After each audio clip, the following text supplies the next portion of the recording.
Even on platforms such as YouTube, there are some accounts that say do not take the Dutasteride or Finasteride. At 18, I started taking Finasteride. Didn't really think much of it. It was just this thing people online said that helps with hair loss, and I wanted to stay ahead of it. At 18, you kind of assume you're invincible, right? Slowly, I upped the dosage to twice a week, thrice a week, and then 5 days a week. So the contrast between Finasteride and Dutasteride was, mind-boggling to say the least, because Fin was a lot of hair growth. It was thicker, it was, wavier, but I had an issue of seborrheic dermatitis for a month. Hello, everyone. Before we start this podcast, I just wanted to let everyone know that I started a new company called Follyens. That's Folligenz. And right now we're running liposomal minoxidil sulfate. It's a cosmetic here at 10% concentration and 5% concentration. Again, this is liposomal minoxidil sulfate, not minoxidil base. And we're running it as a cosmetic. Right now, the 10% is 200 out of 300 in stock. And for the 5%, it is currently 276 out of 300 in stock. So if you're watching this and it's still available, go check it out and maybe even try it out. And if it's not in stock, there should be some sort of order queue form where you can put your email address in so you can be notified when it is in stock. So that's pretty much it. Let's get on with the podcast. Hello, everyone, and welcome back to another episode of the HairStacks podcast. Today, I'm here with a very special person. He's been on my server a lot, and he's also been in the community, and I'll have them introduce themselves. Hey y'all, my name is Sam, and you can call me Aspie Muncher, and I'm here with Kyle to share my experience regarding hair loss and hair treatment. All right, so let's start from the top. At what age did you notice you were losing hair? Initially, I started losing at 17. I was already Norwood 2-ish at 17, mid-17s, and first it was pretty jarring to go from perfect.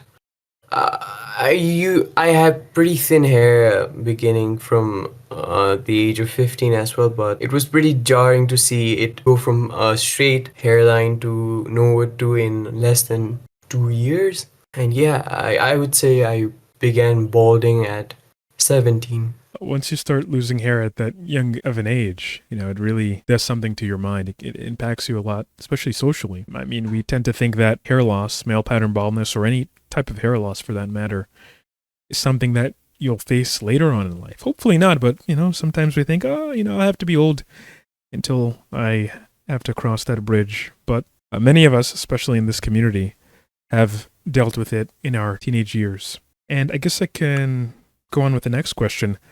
How did you feel, and what were your initial thoughts on whether or not it was treatable? I went to a hospital at first to treat my hair loss, a local hospital. The doctors in my country aren't that too experienced. I mean, they are experienced, but they do not recommend these medicines so freely. At first, the clinic's doctor told me that I should try something called PRP, and then she gave me another one called redensile, Procapil or something like that at 17 when I visited her clinic. And yeah, it didn't treat my hair loss at all. I was balding rapidly. I was growing a lot of facial hair at first at 17, and then I started balding, went from Norwood 1, Norwood 2, and then almost crossed Norwood 3 at 18.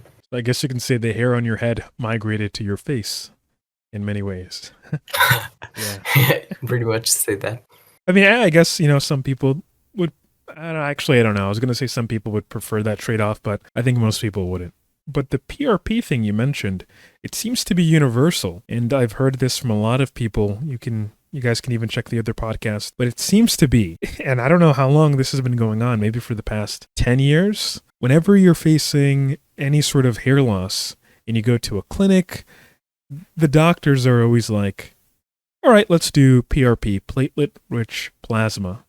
And from my perspective, I just view it as as a scam for the most part. I know there are some people who are probably watching this who swear by it, and it can help some people, but realistically, it's not going to treat the underlying cause of androgenetic alopecia and many other alopecias, and that is DHT and the hair follicle sensitivity to it. Particularly when you're using PRP, this is one thing that some people have to take into consideration. It's so scalable for these clinics. They can make a lot of money on it simply because you are coming in with your own blood. Hopefully, you're coming in with your own blood, and they have to take it out of you, put it in a centrifuge so it separates into those different layers, and then they can get that ever so small layer of PRP. And with that, they charge you up the ass, and next thing you know, you're paying probably the equivalent of maybe $1,000 US.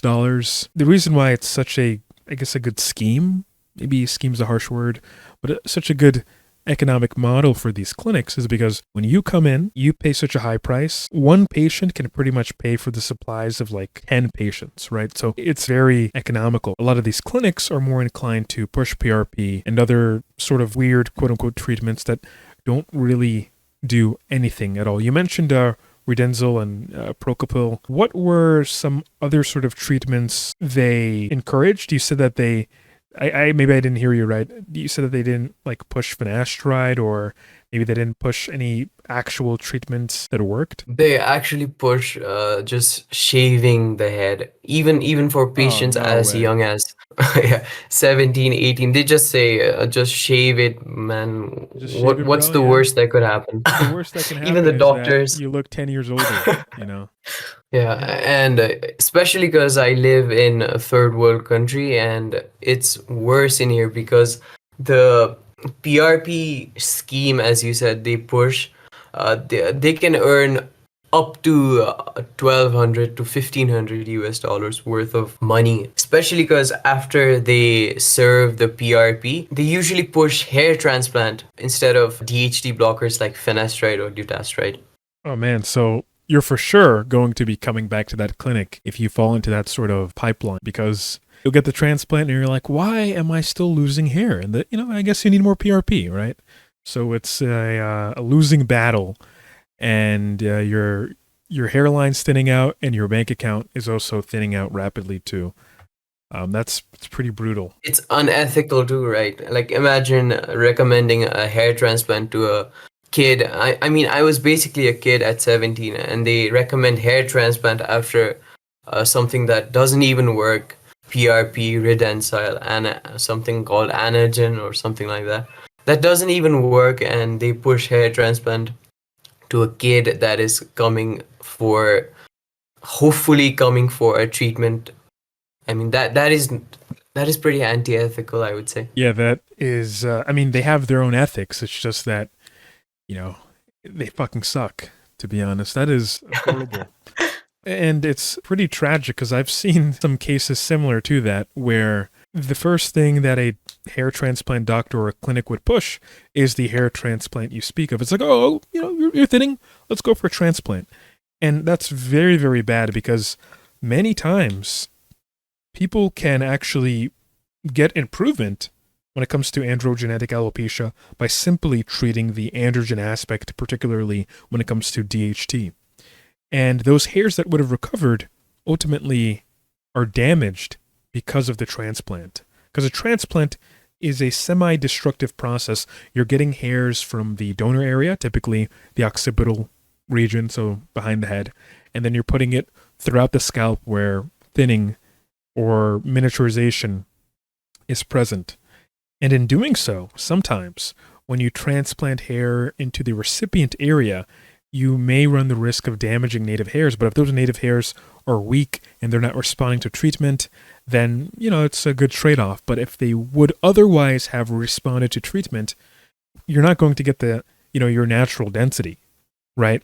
But there's a chance that with treatment, you can get that sort of natural density in that particular area that you're transplanting to. So it's very unfortunate that you have some clinics who are doing this. And honestly, as you said, it's not ethical. And about the biopsy, the hair clinic that I previously said, I took a skin and hair biopsy there, and they literally told me that it wasn't androgenetic alopecia, and I think told me to just shave it, even after noticing that it wasn't AGA. According to them, it wasn't AGA, but I should shave it regardless. Isn't that just false report? It is AGA. I mean, I solved it through Dutasteride, but if it wasn't AGA and they told me to shave it, what if it was AGA? I cannot make it make sense, you know. No, They I told me it completely wasn't agree. AGA and I should say shave it, but it was AGA and I didn't shave it and I treated through Dutasteride. So What when if I it think wasn't about that, AGA? if my thing is like sometimes you have to follow up and request those biopsy results because you don't know what the hell a clinic that's more inclined to push you into a transplant kind of pipeline. Um, maybe they are more inclined to just lie to you about your biopsy, which is kind of worrying because you could have an issue if it's autoimmune. You want to know that you're dealing with an autoimmune condition. You don't want it to be misrepresented. You want to know if you're dealing with AGA because if you're actually dealing with AGA, that's, I guess, good for you. But if they're telling you you don't have AGA and they're misdiagnosing you or not giving you the full reality of your diagnosis, that's just you not getting the reality of your health. So, yeah, that clinic you went to, they were trying to run your pockets. But how was the I biopsy? think How did it feel? I think they took about a quarter, not even quarter, a coin-sized hair from my scalp, and then yeah, they didn't really tell me how the process went. I revisited the clinic after 2 days or something like that. No, no, no. I think it was after a week.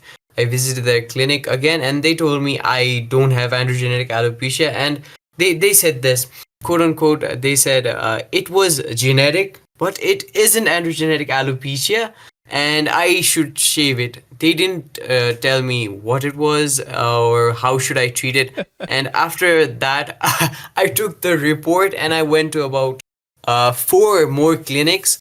The three of the clinics literally refused to check the report, saying that they didn't do the report, so we wouldn't check it. Like, is that even fair or ethical?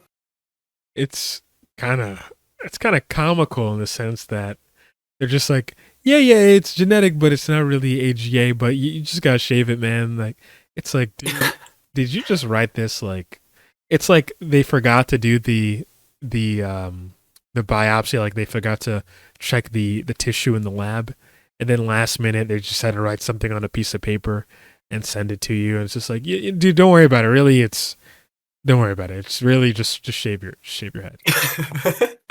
And the last clinic that I went to, I had to literally lie about being a medical student, and I used to self-medicate in order to not be scolded by the quote unquote doctors themselves. I had to lie about being a medical student and told them that I was taking this medication. I had this side effect. So what do I do? And again, they told me to shave it off. Because some people also talk about how when they bring up studies to their doctor, the doctor's like, "Go fuck yourself," or they get kind of a bit weird and angry. They're hostile. They Yeah, they they hostile. get Yes. very hostile. So when you started saying that you were a medical student, how did they react? Did you notice they like tense up or anything? Did they have any like weird reactions? Did they suddenly treat you better, or were they more hostile and combative? No, no, no. The hostility just, disappeared after I told them I was an MBBS student. Usually the doctors are like, the patient doesn't really know shit, so I'm gonna tell them some I don't know, pretty shit information and then just send them away. But after I told them I was a medical student, the doctor's mood literally just went from being hostile and pretty aggressive to gentle and actually teaching. But at the end, he just told me I shouldn't take finasteride or dutasteride and I just shave it anyway because sex and libido is more important than your hair. Yeah, but the hair can possibly get you the sex, and without the hair, you'll just have a crazy libido with, I don't know. But yeah, that's interesting. The doctor probably was like, "Oh, okay, I can relate to this person and I can treat them with respect now." But yeah, that's pretty interesting. But I guess I'll ask you this question. When did you find out about finasteride or dutasteride and even minoxidil? At what point in your journey did you even come to these medications? I mean, the doctors wouldn't even let me touch topical minoxidil at 17 to 18 because they thought that it would, quote unquote, crash my libido. I mean, could you imagine What? minoxidil crashing anyone's anyone's libido? Are these doctors for real? Like, what is this? Are these like actual doctors or, maybe like I don't know, There- some There's like bullshit some like hair homeopathic. mills. No. There's hair mills, some sort of hair mills and hair clinics that promote these sorts of PRP schemes and just shave it, propaganda, you could say. They usually opt for hair transplants rather than DHT blockers. And as I said, I went to the clinic and they didn't give me anything, so I had to take it on my own hands to treat my own hair loss. Oh, so okay. I see what you mean. So you got a little bit adventurous. You had to go find the medication on your own? Is that what I'm hearing? Yeah, finasteride is not available OTC in here, but dutasteride is. But I was pretty scared to just straight on jump on dutasteride because I've watched channels like Hair Cafe and KWRX. Shout out to you. I've Oh, watched thank you. channels like you and you'll say finasteride must be the first line of defense against male pattern baldness or androgenetic alopecia. So at 18, I started taking finasteride. Didn't really think much of it. It was just this thing people online said that helps with hair loss, and I wanted to stay ahead of it. At 18, you kind of assume you're invincible, right? So, I mean, what's a pill gonna do? I mean, baldness will hit harder. I thought that, and within a few weeks, I started noticing hair growth at first in 3 months I think, and at first initially I didn't think much would happen, but my sex drive just tanked. Can I say this at first, Sure, if you want to. or Yeah. yeah, like it wasn't nocebo. I mean, I studied plenty of literature. I watched every video on hair loss by Kevin Man Hair Cafe and your channel, and I mean it wasn't a mental block or anxiety. It was just gone. It was pretty flat. I couldn't get much sexual drive at all, and then all of a sudden I became this how can I describe this maniacal horniness I just experienced, and then it was just up down until I got breast pain all of a sudden in while working out my chest. I mean, I didn't even know finasteride could have that experience on my body. I thought it would just grow my hair. Didn't read any horror stories from Reddit or something. It wasn't placebo or nocebo. But yeah, it wasn't PFS like some fearmongers would tell, like it would last for years and years on end. It was for like 3 to 4 months and it just went away, and I had to deal with it with something like a wig or a hair system. That's where this part of the story ends. Do you have any other questions? Oh, of course I do, but I just wanted to comment. Yeah, like side effects are certainly possible, but in the literature, it tends to be the case that with continued use over time, that those side effects disappear, they go away, and really, some people are more sensitive to that sort of hormonal fluctuation. So it certainly makes sense that that certainly that is a sort of side effect. You can have libido issues, but I always want people to focus on the quote unquote bigger picture. Do you want your hair? Yeah, if it's not worth it, then obviously you don't have to deal with it. Just shave it and don't take the medication and see how life is for you. Maybe you'll love it, right? Bald Cafe He has an ever-growing subscriber base, and he has some pretty interesting messages, and they're very wholesome. Or if it's something that you can bear out, obviously try it out, stick with it. Don't let horror stories get to you. Even if you've never read them before, don't really go searching for it. But I guess some people have to be aware of in a sort of pharmacovigilance kind of sense, of potential side effects and their frequencies. And even in that case, right, side effects are usually personal, in the sense that if you have a very wacky hormonal profile, maybe you're already highly estrogenic, then taking finasteride could possibly push you further into a sort of, I guess, side effect prone area. So that's one thing people have to keep in mind. But in general, so how long did it take for you to get on minoxidil? Because you've only mentioned that you started using oral finasteride. At what point did you use minoxidil? Is it topical minoxidil or oral minoxidil? I didn't start with oral finasteride at first. I used topical finasteride. Oh, you used topical I think it finasteride. was, Okay, I see. yeah, it was 0.25. Wait, let me check. Yep, no problem. Yeah. I think It was typically it's a 0.1. 0.25 percentage. Okay, No, so it was maybe. 0.25 percentage. Okay. I mean, I think that's what caused the side effects for me. I mean, it was way too high of a percentage for a 18-year-old to just drop on my head. I used to use a lot of finasteride on my head topically too. Like, it was probably more than what people usually take orally. Really? I I thought I mean, was I just think using, it's pretty yeah. fair. 0.25. It's a pretty fair amount. Typically, I've seen people start with 0.1%, maybe even less than that. I've heard people talk about using 0.05%, and honestly, I think at that point you're just putting water on your scalp or alcohol. But 0.1, 0.25, those are some pretty fair ranges to actually get some sort of impact to the hair follicle. So that's topical finasteride, right? So that's what you tried.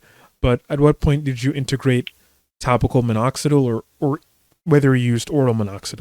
In here, there's a formulation called Minoxidil or something like that that has both topical minoxidil and topical finasteride, like, mixed in the medicine. So I use both minoxidil and finasteride at the same time every evening at 18. Initially, it wasn't that much big of a deal, so I just used it like oil, and later on, it gave me pretty bad side effects.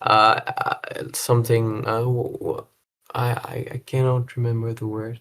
Yeah, gynecomastia. Yeah, it gave me the beginning stages of gynecomastia and breast pain. Damn, I see.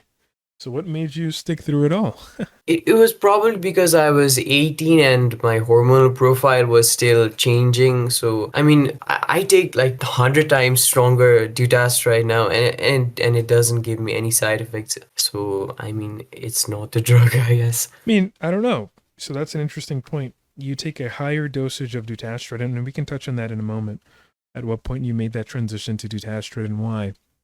But you take a higher dose of dutasteride and you're not having side effects, but compare that to topical minoxidil at 0.25% concentration, you had side effects. And it gets to the point where some people have to realize that even though dutasteride is stronger, more potent than finasteride, some people who have side effects on finasteride don't get them on dutasteride, and it could just be a different way the drug, and how the drug accumulates in the body. Maybe it rapidly suppresses serum DHT and tissue DHT in a more equal sense. So that, for some people, doesn't seem to be causing side effects. Maybe it pushes past your body's sort of compensatory mechanism where it tries to increase more estrogen, but in this case you've increased the free testosterone so much that maybe not enough of it for whatever reason, and that particular person is aromatizing into estrogen. There's so many different reasons why, so many different theories why some people won't have side effects on dutasteride, but have side effects on finasteride. So anyone in the audience, I know it may sound wacky. Obviously, I'm not a doctor, right? Go check with your doctor. But if you're having sides with Fin, don't put Dutasteride out of the picture just yet. It might actually help you. So yeah, going to the, I guess, Dutasteride aspect. At what point in your treatment did you switch to Dutasteride, and why? Can I talk about the wig and hair system aspect that I Oh, tried sure, after yeah. I quit finasteride first? Yeah, go ahead, yeah. Yeah, so after I quit finasteride, hoping everything would bounce back overnight, it actually didn't. It took me more than 2 months for my libido to come back normally after I quit finasteride. And it got better, but not instantly, so it does get better. So I want to send a message to the PFS sufferers also. I mean no offense, but it does get better, and I don't think it technically can last for years on end. And coming back to my story, I kind of spiraled into fixing things in other ways, so I turned to wigs and hair systems initially because I saw some posts on Facebook that it looks like real hair and it feels like real hair. So, if the meds mess me up, maybe I could at least control how I looked from the outside instead of actually growing the hair follicles. I tried the hair system, the wigs, for I think it was 7 to 8 months. At first, it felt empowering, seeing hair again in the mirror. Then yeah, the reality kicked in. The glue. Oh my Oh, god, the glue talk about the was glue. How bad was it? Was it itchy? it's super itchy. I mean, I use the glue hair system. There's other mesh, a net type of hair system. I didn't use that because uh, uh, the glue hair system itself is so constantly, what's the word for it? Maintained? The constant maintenance and the paranoia of it lifting in public. Ooh. It's pretty embarrassing, internally embarrassing, but I don't think people noticed my hair system. I didn't usually let other people touch my head, so Yeah, I mean, there's a lot of anxiety with that, right? Because what if it fucking flies off? What if it goes wrong? What if, and what if it goes off in the back and you don't notice it and you're walking throughout the day and it's like, I have seen that. So on the trains of New York City, you'll see so many crazy things. Sometimes you're like, he's definitely doing that on purpose. There was a business guy, professional dude, obviously not a homeless crackhead or anything, professional guy. He's going to work. I'm sitting down. I'm tired as hell. And I'm looking around, Norwood spotting. I'm Norwood fishing, looking around because this shit fucks with your head. So you gotta Norwood spot everyone you meet. And I see this guy's hair system like on the side, his parietal area, his parietal temporal area. It was like flapping up over his ear. And I was like, oh man. Oh man. That, I guess he didn't use enough glue. Usually if you're going to go that route, you got to get the super glue or maybe the Elmer's glue kind of route, because if that thing's flapping off, honestly, I think it's just my opinion. You might as well just shave it, man. Like, because the embarrassment is magnitudes higher, greater than just having a bald scalp. To be honest with you, that's just my opinion. But yeah, so you got on the hair system. At what point did you say fuck the hair system? When did you just throw it away?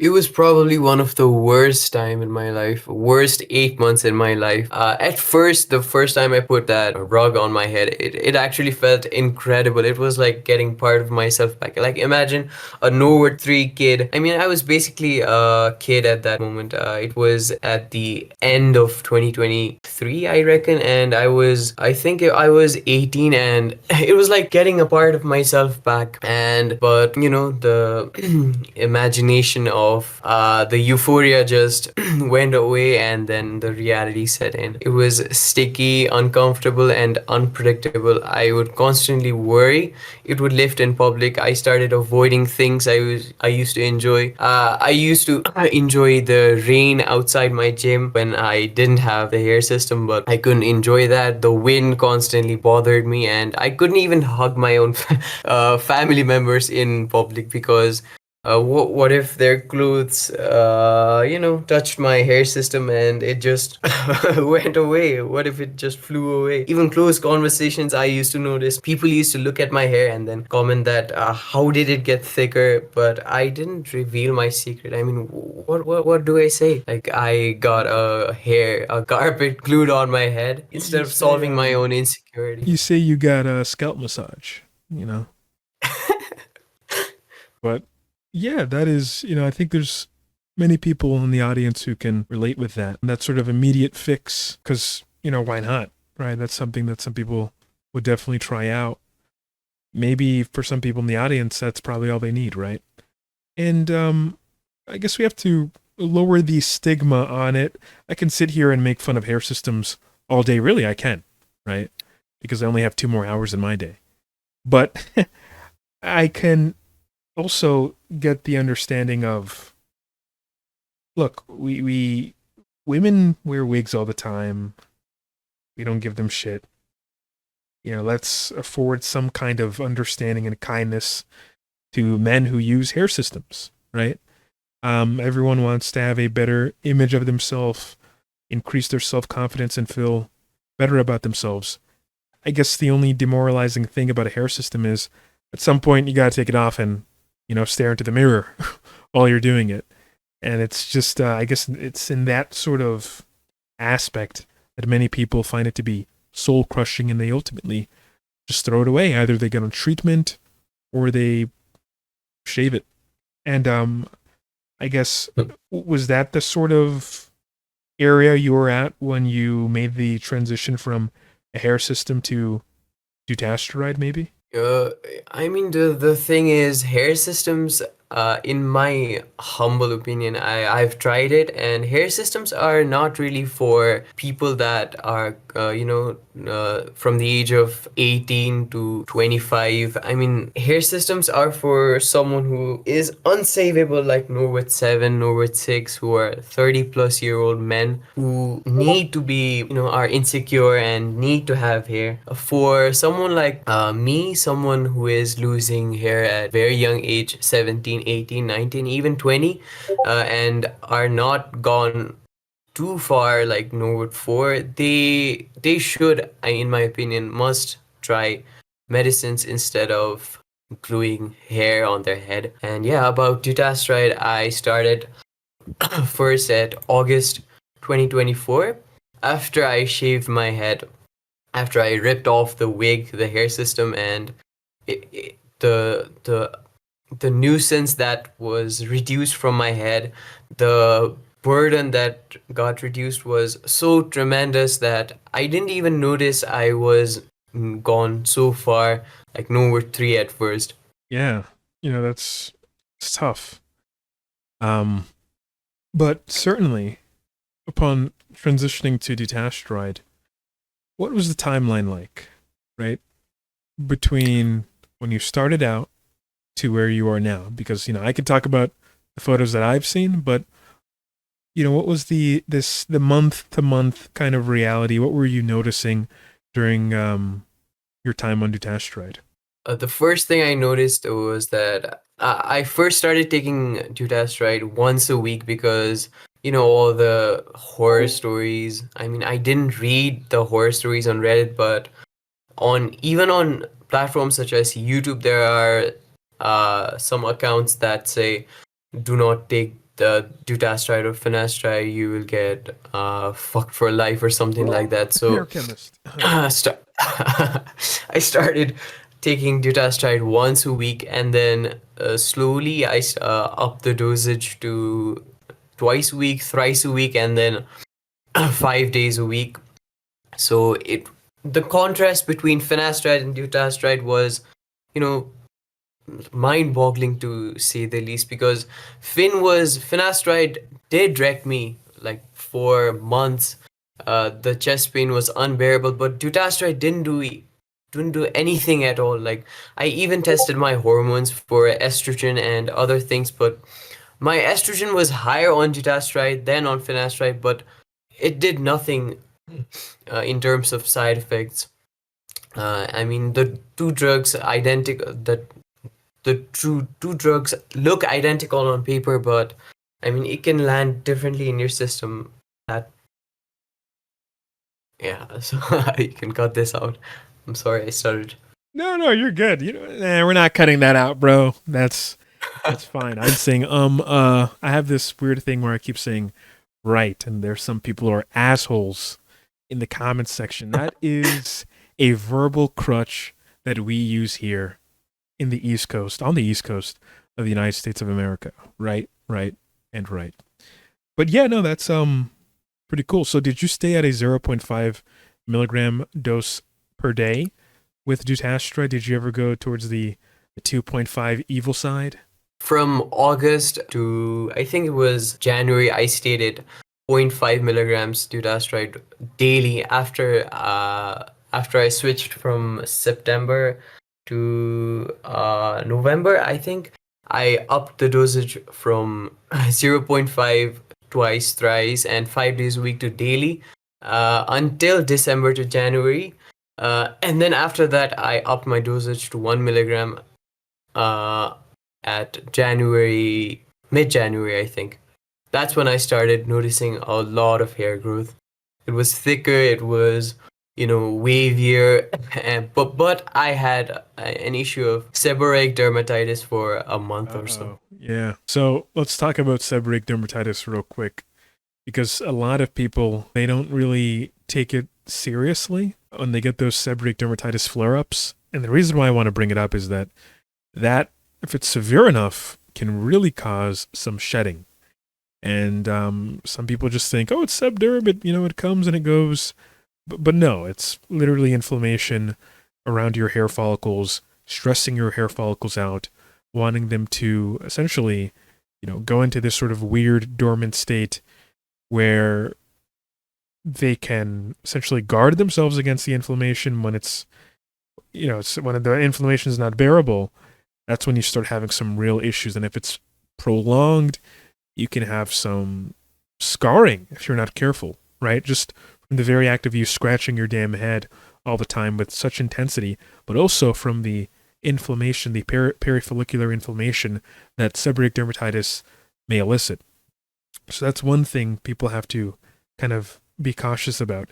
If you have a familial history of seborrheic dermatitis, and if it's very severe to the point where, you have flakes falling out your fucking hair when you're walking around, then obviously that has to be addressed to some extent. So what did you do, or what do you do to manage your seborrheic dermatitis? At first, I want to shout out three guys from your server: Fuzzastride, Ranger, and Nathan. I think it's Nathan, Jonathan. I don't know. Yeah, G Nathan. These three Yeah. people helped me. Yeah, these three people helped me tremendously. Especially Fuzzastride recommended me Selsun Blue. At first, I tried it. It didn't really work on me, so I switched it to Ketoconazole, and it really wiped the seborrheic dermatitis out. That's great news. Great news. Those are some pretty cool guys. Ranger, Fuzzy, G Nathan, smart guys. Shout out to you guys, and hey, they should have come on the podcast. I thought they would come on the podcast, but I've been waiting. For a while, but they keep giving me the runaround. But yeah, well, certainly that is some good news that you found something to manage your seborrheic dermatitis. Personally, for me, I use cycloperox, kind of an alternative to ketoconazole. I've just my experience, it doesn't seem to have that sort of drying effect that some formulations of ketoconazole tend to have.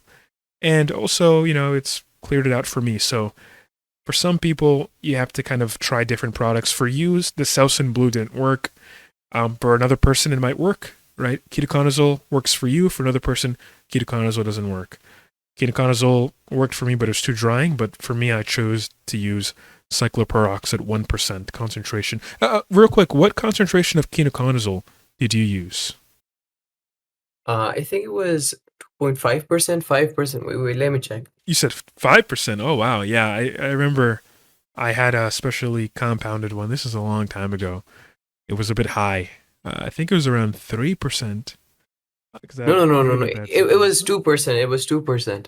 Okay, My bad. 2%. Yeah. It was I mean, 2%. that's the typical, medical concentration, FDA monograph, ketoconazole concentration. I mean, that's good news. Again, good news that it helped you out. So, moving on from that, let's go back to your general hair improvement. Now, do you think you need a transplant? Because, I'm going to be showing your improvement, and I think some people might accuse you of getting that transplant from that clinic. So, what do you have to say for yourself? I mean, I'm 21 right now. I don't think I would get a hair transplant. I mean, just look at the hairline. I don't think anyone could see that and tell me that it's a hair transplant. You can. I have also attached serial images from month to month, and yeah, I don't think. Can you see the scars? The hair transplant scars there? Hey, you know, are you asking me, or are we breaking the fourth wall and interacting with the audience? So, audience, pause the video. Go through the pictures. Can you see any hair transplant scars? I don't think he had a hair transplant. This is just what medication can do for you if you take it early and if you're aggressive with it. He's on Dutasteride. He's obviously very DHT sensitive to be dealing with hair loss from his teenage years up until now as a 21-year-old. So for me, and now I tend to say this a lot, if it's severe, you kind of have to respond to that severity with just as much intensity. And in this particular instance, I think Dutasteride helped Sam here out a lot by suppressing that fucking scalp DHT that we hate so much. So, not a transplant, obviously very much achievable with time and being proactive. Just my take. But, you'll have some assholes in the comment section who try to cope about it, who are like, no, that was a transplant, or it's a system, it's a transplant, and I'm not taking that because it's gonna ruin your life. Yeah, okay. I mean, they can check my Instagram if they don't believe me, but Yeah, I plug don't the think Instagram. most people would What's your accuse me. Instagram? Yeah, should I just give it in here? It's at Aspie Muncher, the same name, the same username I have on Yep. my YouTube and Discord. All those links will be in the description and the pinned comment, of course.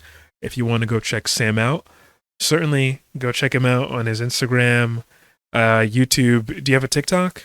Yeah, I do, but my TikTok isn't doing too well. I think it's shadow banned. What were you doing to get shadow banned on TikTok? Come on, bro.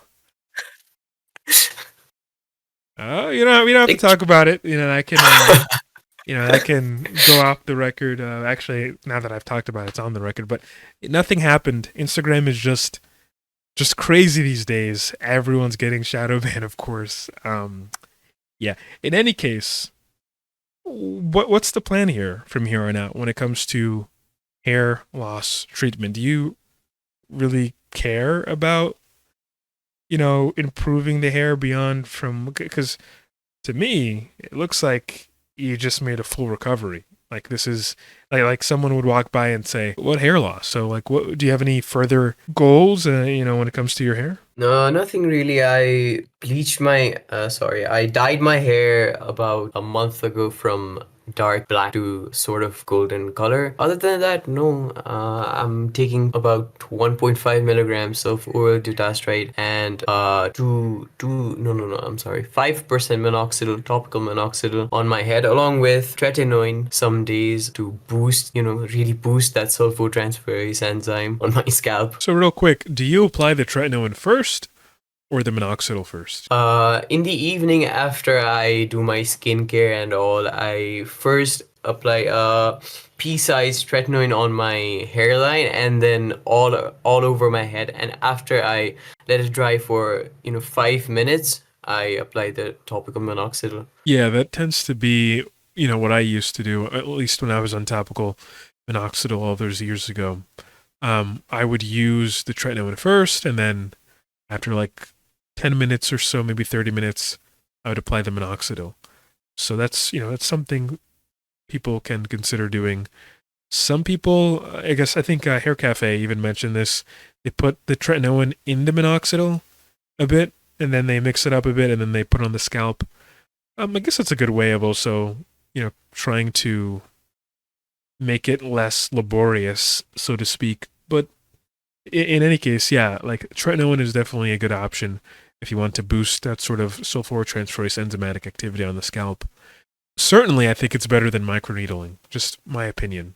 I've never done microneedling or derma rolling because I just don't like blood on my head. Yeah, that's understandable. Like you don't want to stick a million knives into your scalp. I know some people are into macro needling. Believe it or not. As ridiculous as it may sound, I've seen some pretty horrible pictures That on even exists? Cressless. I'm just being a dickhead. It doesn't exist, but there are some people who just butcher their scalps with. There's this one graphic picture. I remember it. I don't know. Some people really want to make sure the treatment's working. So just like in the same way, people when they use topicals, they tend to use too much of the topical, right? When people microneedle or dermal or whatever, some people just do way too much. There was this picture. This guy had like a bloody scalp. It was just blood all over the place. It's like, dude, I think you destroyed some follicles, right? Like, it's just a mess. I don't even know why people still do it today. Let's just talk about treatments or future treatments. Do you have any good opinions about any sort of future treatments coming down the pipeline? I don't think so. The PP something. What's the name? Yeah, the PP07 or something? PP405 by Pelage Pharmaceuticals, the mitochondrial pyruvate carrier inhibitor. What are your takes on that? Like, do you have any hopes for it? Not really, because I mean, what if they cost a fortune and don't even work properly? I mean, are there any hopeful results you see? For me personally, Guilty? I don't think the cost is probably the biggest issue for me. Even if the PP treatments do drop, I don't think I would drop dutasteride or minoxidil because they have worked pretty well for me, and yeah. Yeah, and there's more like market evidence about its efficacy. A 5-year long-term study with dutasteride, 10-year long-term study finasteride. I think they'll come up with the 5-year long-term study soon with dutasteride from Korea. But my perspective is that I definitely was hyping up PP405 back in the day. That's why I said I'm kind of a bit guilty for that. There was this journalist, I think he was on CNN. He hit me up and he was trying to get my perspective about PP405. And he didn't include me in the article. Can you believe that? He didn't include me in the article. I guess I was a bit too negative during the interview, and I was asking too many questions. But for me, when I look at PP405, I think we're just going to have to wait for more evidence on its efficacy. I am more inclined to think that it's something that you may have to cycle, just based off of its mechanism of action, inhibiting pyruvate from getting into the mitochondria, and turning into acetyl-CoA, and then from there the phosphorylation of ATP. If you don't have enough pyruvate to do that, you're not going to have as much ATP. And my particular concern is, as the hair follicle grows, it probably needs more energy. There's a greater energy demand, and having it just solely run on lactate eventually could cause some issues long term. I just don't see the logic in applying something that, as stated by Pelage, the goal is to awaken dormant hair follicles. So why would you have to chronically apply that every single day for the rest of your life, essentially? So far as what we know, it's every single day. It's a daily use.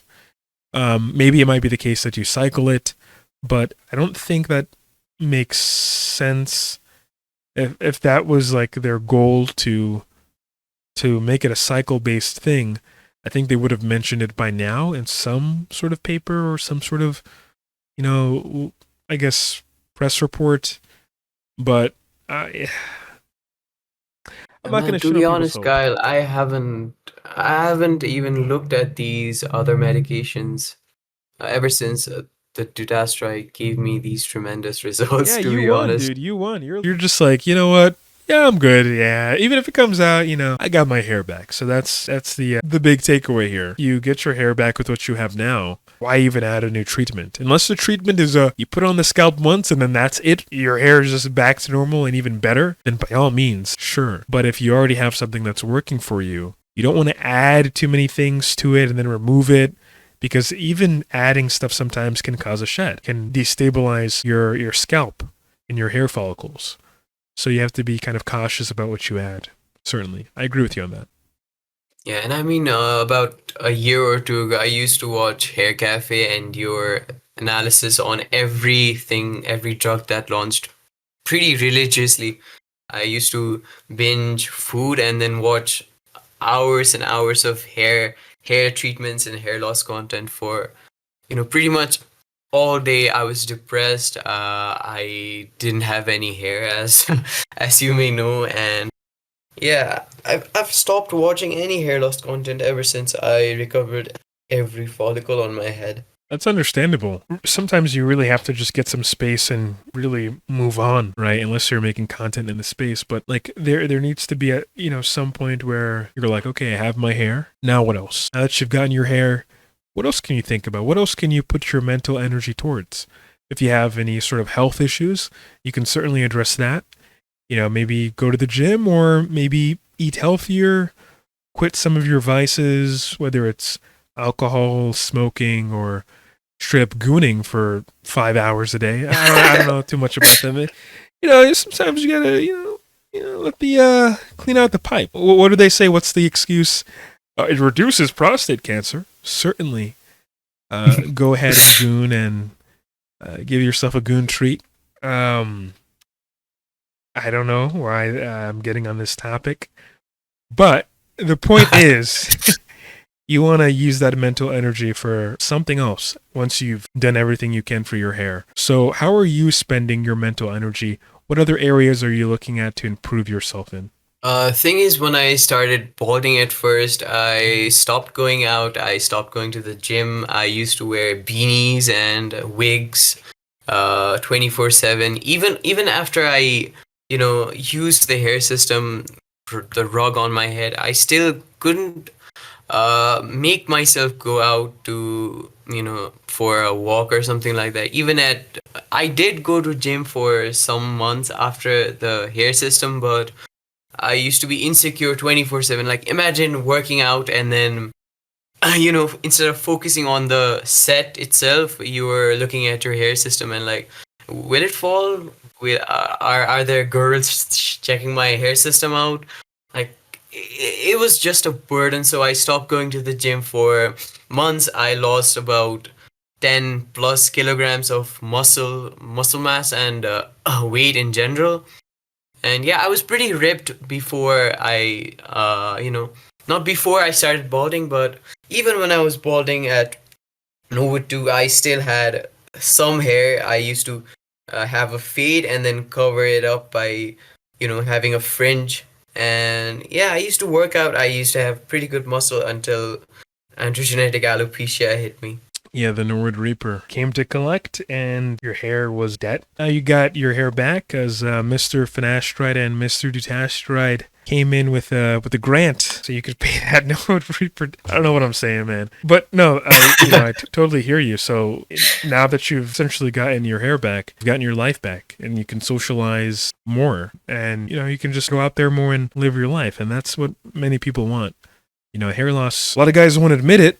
Some of them will just tell you straight to your face, come on, man, if I'm losing my hair, I'll just shave it, man, like, just hair. Yeah, and you've been watch.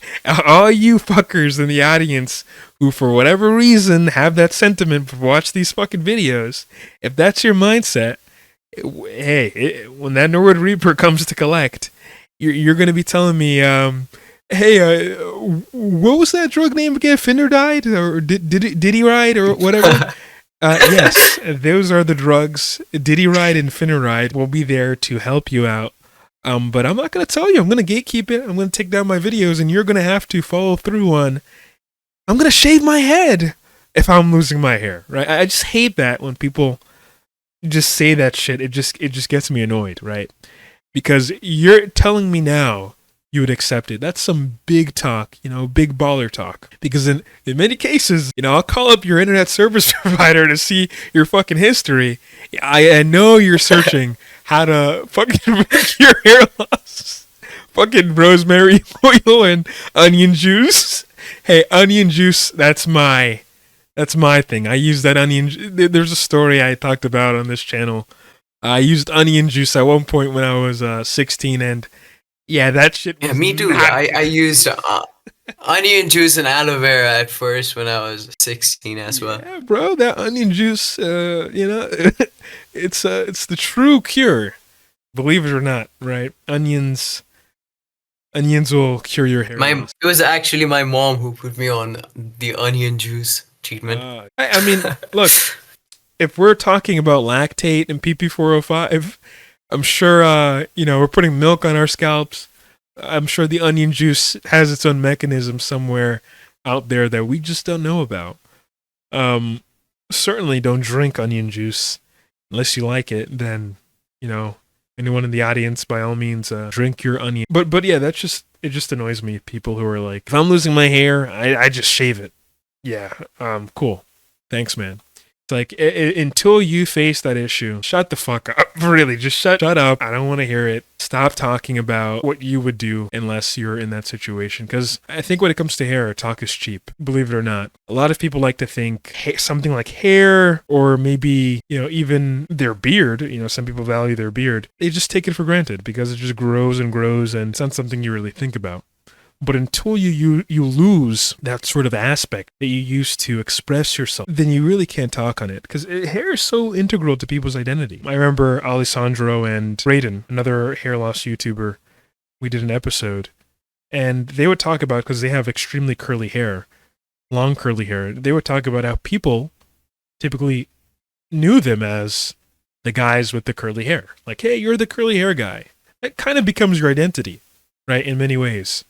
Once you're bald, that bald guy. That doesn't sound too good. Yeah, they won't even say it. They'll just say guy. Like default character. The NPC. Right? NPC.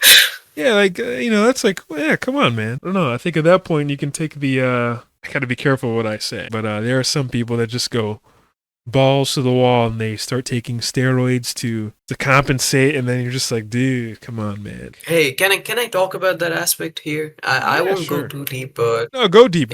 I took really after I started losing my hair, I did try some steroids. Not steroids. It was called enclomiphene and MK. Do you know what? Yeah, and clomiphene. Yeah. I know. Yeah, and MK677, the growth hormone securogog. Yeah.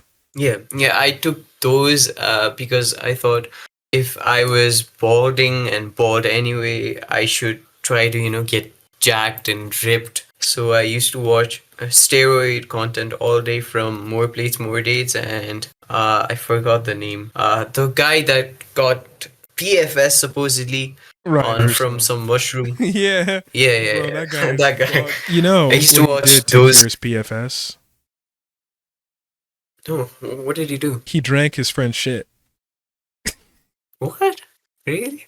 Yeah, I swear, I'm not even joking. He came online. He's like, in order for me to actually get the proper neurological rewiring, I wanted to do a fecal matter transplant where they take someone's shit and they put it in the guts. But the doctor was trying to scam me, so I was like, you know what? I'm going to do it my way. So I have a friend. He's a NASCAR driver. I had him shit in a bag. He has some really good, reaction time. What? Yeah, I'm being serious. This is what he did. So he took his friend's shit, put it in a blender with pre-workout, and he drank it. And he said immediately he felt better.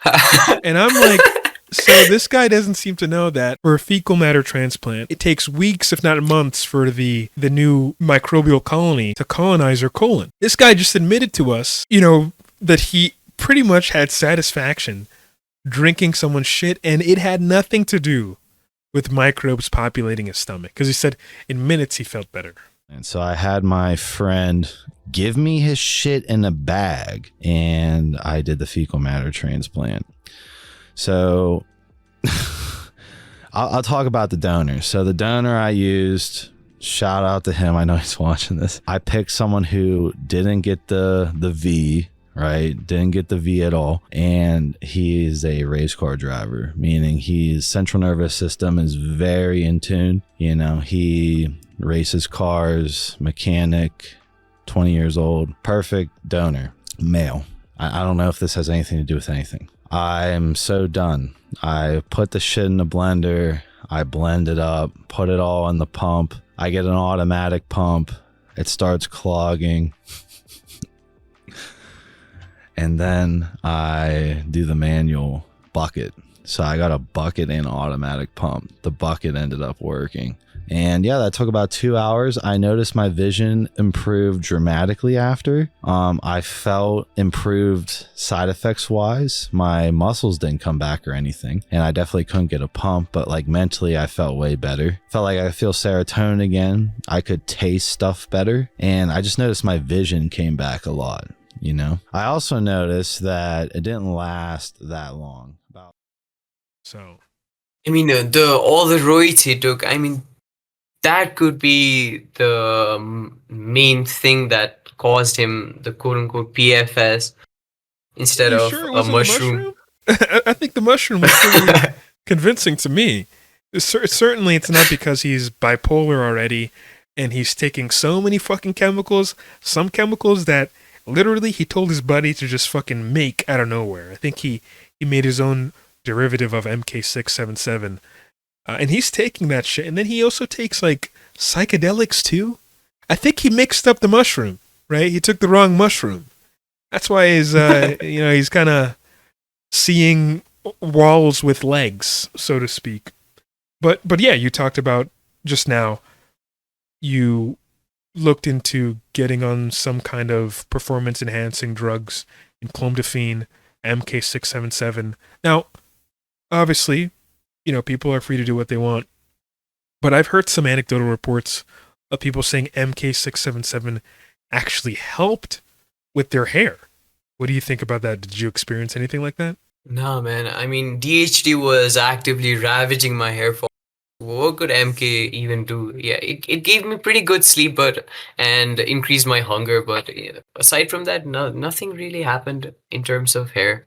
Damn, so the sleep thing is real. Okay, everyone's telling me that, like it gives them good sleep. Honestly, I think you're better off listening to lo-fi hip-hop girls studying. That can put you to sleep pretty well. I think she just graduated university, but yeah, I don't know. Yeah, MK SARMs and shit, they kind of scare me because it's not just from like the hair loss potential. One, you don't know what the fuck you're getting sometimes. And then two, it's just the health aspect. I've heard some stories of dudes on Rad 140 getting holes in their heart, and I'm just like, dude, that is fucking scary. Like, in my country here, the drugs aren't even regulated. The official ones, such as, Dutasteride, paracetamol, they aren't even properly regulated. Anyone can go to the hospital and, prescribe it themselves, prescribe it from themselves to themselves. So, I mean, if even the official drugs aren't that controlled, imagine how uncontrolled are substances like MK and other roids. Hey, there might be some people that want to make a visit to that particular country. Are you comfortable with noting what that country is? Yeah, sure. It's called Nepal, NEPAL. The riots and protests that's just happened like a month ago in here. I mean, people must know about it. Yeah, I mean, we have some people who, again, they goon 24/7, probably gooning right now, listening to this podcast. So they don't know what the fuck is going on. But just outside of hair loss and whatever, I'm curious, what was life like for you during that time period in Nepal? Because you guys had like a Discord election or some shit. Like, yeah, they elected the prime minister on Discord server, and during the riots weren't because of internet services cut off or something like that. They were because the politicians' sons and daughters were literally spending our tax money on products like Louis Hair Vuitton transplant. and Making a joke, I said hair transplant. Sorry, yeah, and it wasn't that affecting to me because I live pretty far away from where the protests happened. The internet was cut off for like 2 days, but yeah, nothing major happened for me personally. Well, that's great to hear that, you weren't really impacted by that to a great degree. Yeah, I can only imagine. But it, looks like everything worked well. It ended up well, right? Discord is a really, really cool tool. And with that being said, if you're listening to this, you guys should join the Discord server. Obviously, this was not a plug for the Discord server, but naturally it kind of has to be. So join the Discord server. Link in the description. We're right at the hour mark, so to speak. Are there any sort of messages you can give to someone who is a bit on the fence of trying either finasteride or dutasteride? What would you say to them? Yeah, I do have a message for people that are on finasteride or were on finasteride and had side effects. Please don't, please don't leave the drug immediately. What's the word for it?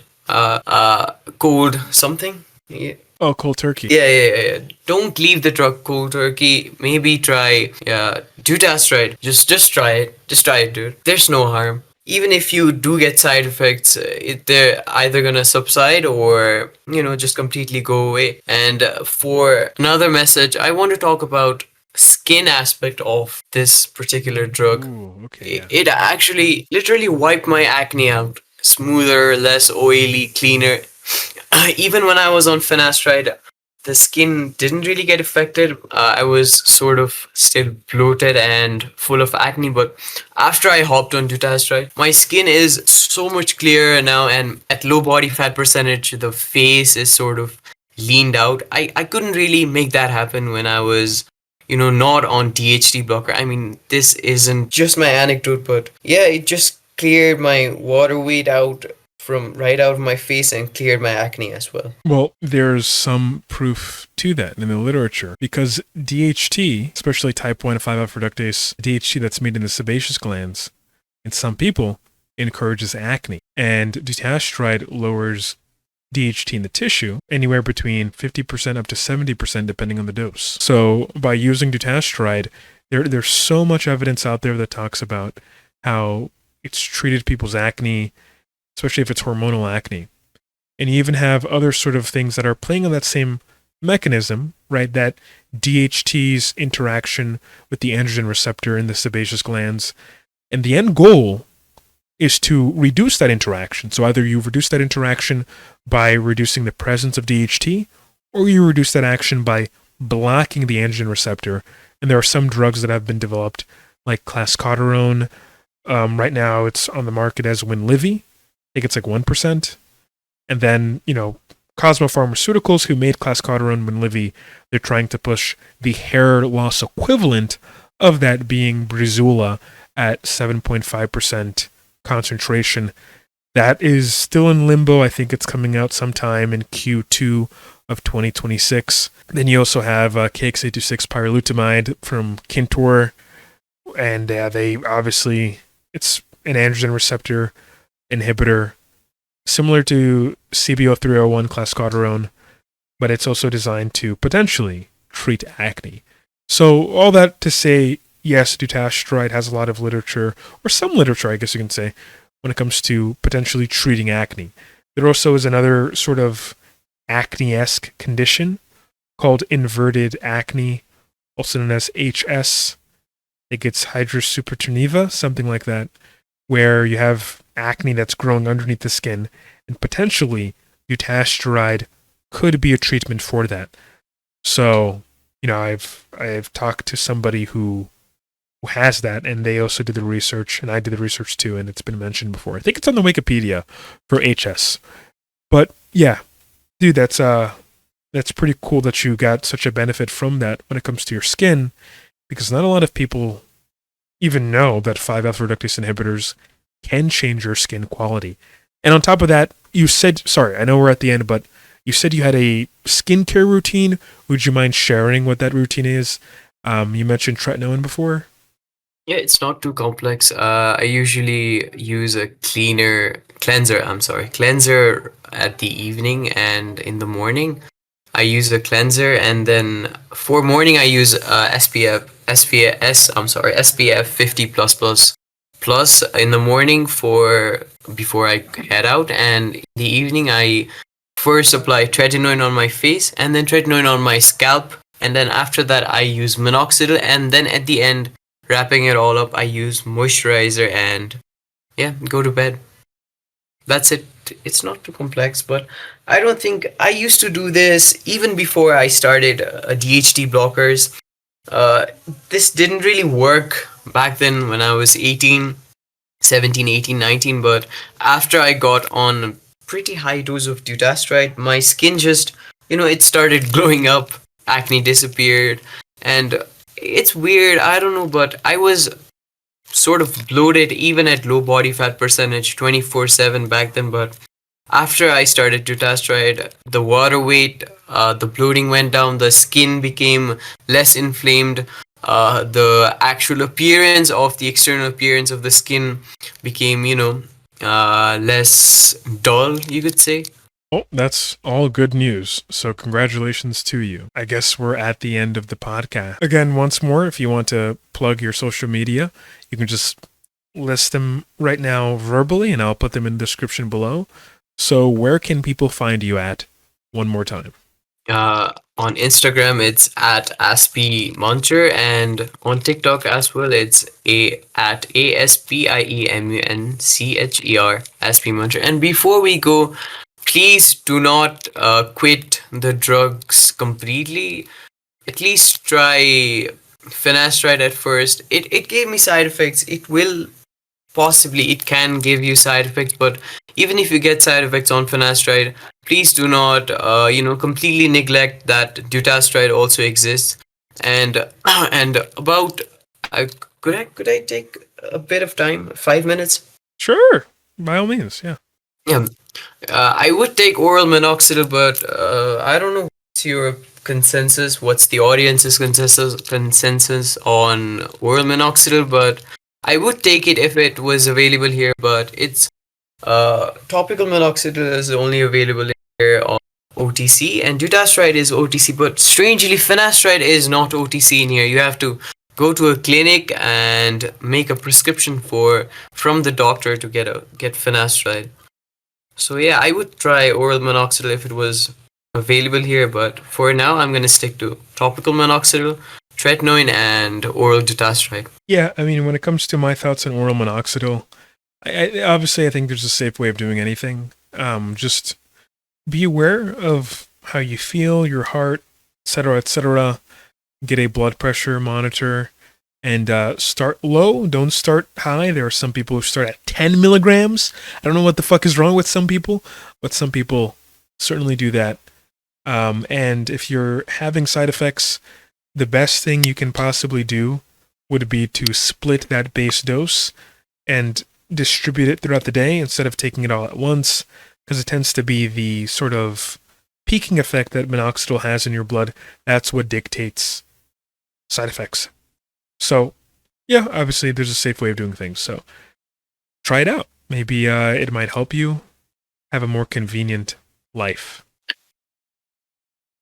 But, yeah, in any case, Sam, Aspie Muncher, thank you for coming on. And your links and everything will be in the pinned comment and in the description. And if the audience have more questions regarding how I recovered everything, they can come on my platform and ask the questions. Certainly. Just a quick plug. Yeah, no, plug all the way. Guys, go visit him. Really cool guy. And thank you for coming on. I appreciate it. Yeah, thanks, Kyle. Have a good day.